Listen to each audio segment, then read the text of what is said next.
งานมหกรรม4มือหัตถกรรมลาวครั้งที่24ประจำปี 2025จะได้จัดขึ้นในวันที่22-26 ตุลานี้ภายใต้หัวข้อตำหูกผูกหักอนุรักษ์ประเพณีการแต่งดองซึ่งงานจะจัดอยู่ตำหนักผ้าไหมลาวบูหานตั้งอยู่บ้านเสียงยืนเมืองจันทบุรีนครหลวงจันทร์พิธีแถลงข่าวการจัดงานมหกรรม4มือหัตถกรรมลาวครั้งที่24ประจำปี 2025ได้จัดขึ้นที่ตำหนักผ้าไหมลาวบูหานในตอนบ่ายของวันที่9 ตุลาคม 2025โดยการเข้าร่วมของท่านนางมณีวรวงไซหัวหน้ากรมส่งเสริมจุลวิสาหกิจขนาดน้อยในกลางกระทรวงอุตสาหกรรมและการค้าท่านนางจันทจรวงไซรองประธานสภาการค้าและอุตสาหกรรมแห่งชาติลาวมีผู้ต่างหน้าสถานทูตและองค์การจัดตั้งสากลประจำลาวคณะบริหารงานสมาชิกสมาคมหัตถกรรมลาวและภาคส่วนที่เกี่ยวข้องในพิธีท่านนางสุวิตาประเสริฐประธานสมาคมหัตถกรรมลาวทั้งเป็นหัวหน้าคณะก้าเกี่ยมงานมหกรรม4มือหัตถกรรมลาวครั้งที่24ประจำปี 2025ได้กล่าวให้ฮู้ว่างานครั้งนี้แม้นจัดขึ้นร่วมกับกระทรวงอุตสาหกรรมและการค้าสภาการค้าและอุตสาหกรรมแห่งชาติลาวภายใต้หัวข้อสีไม้ลายมือคืออุทยานแห่งการท่องเที่ยวภายใต้หัวข้อตำหูกผูกหักอนุรักษ์ประเพณีการแต่งดองโดยจะได้จัดขึ้นเป็นเวลา5วันเริ่มแต่วันที่22-26 ตุลาคม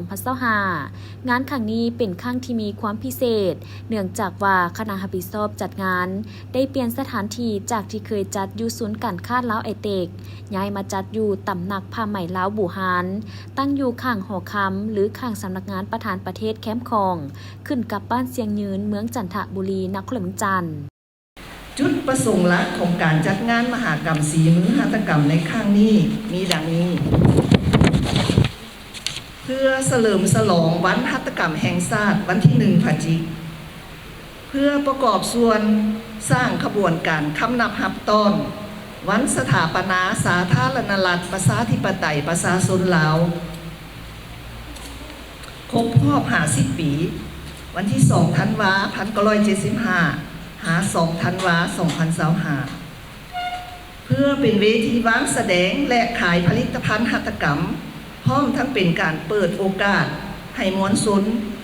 ได้รู้จักกับตำหนักผ้าไหมลาวบูหานที่ได้สร้างตั้งขึ้นใหม่และเปิดน้ำใส้ข้างวันที่23 เดือนตุลาปี 2024ที่ผ่านมานี้ซึ่งเป็นบอนอนุรักษ์รักษาและวางแสดงแผนแพบูหานลาวเป็นเวทีเต้าโฮมบรรดาสาวสร้างหัตถกรรมและผู้ประกอบการทางด้านหัตถกรรมได้มีโอกาสแลกเปลี่ยนบทเรียนประสบการณ์เกี่ยวกับเทคนิคการผลิตการออกแบบคุณภาพการเข้าถึงแหล่งทุนการเข้าถึงตลาดและอื่นๆที่พัวพันกับการอนุรักษ์และส่งเสริมเวียกงานหัตถกรรมเพื่อเป็นแหล่งสนองข้อมูลให้แก่นักค้นคว้าสาวหนุ่มวัยหนุ่มรุ่นสืบทอดนักเรียนนักศึกษาปัญญาชนทั้งภายในและต่างประเทศที่มีความสนใจเกี่ยวกับการอนุรักษ์และส่งเสริมเวียกงานหัตถกรรมเว้าหลวงเว้าเฉพาะเป็นการอนุรักษ์แผนแพ้พื้นเมืองลาวบรรดาท่านที่นับถือ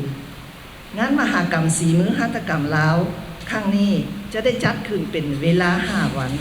เริ่มแต่วันที่22 หาวันที่26 ตุลาปี 2025ภายในงานจะมีหลากหลายกิจกรรม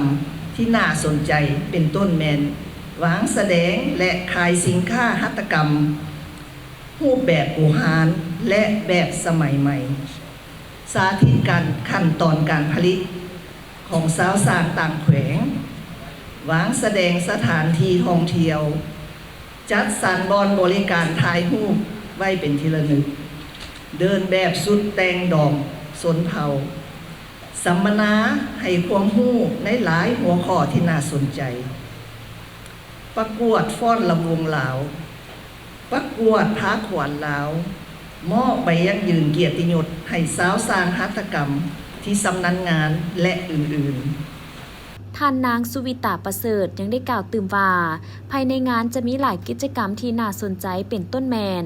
วางแสดงและขายสินค้าหัตถกรรมแบบบูฮานและแบบสมัยใหม่จำนวน130ฮันพร้อมยังจะมีการสาธิตขั้นตอนการผลิตจากสาวสร้างต่างแขวงวางแสดงสถานที่ท่องเที่ยวจัดสรรบอนบริการถ่ายรูปไว้เป็นทีละนึกเดินแบบสุดแตงดองส้นเผาสัมมนาให้ความรู้ในหลายหัวข้อที่น่าสนใจประกวดฟ้อนลำวงลาวประกวดพาขวัญลาวมอบไปยั่งยืนเกียรติยศให้สาวสร้างหัตถกรรมผู้ชำนาญงานและอื่นๆอีกด้วย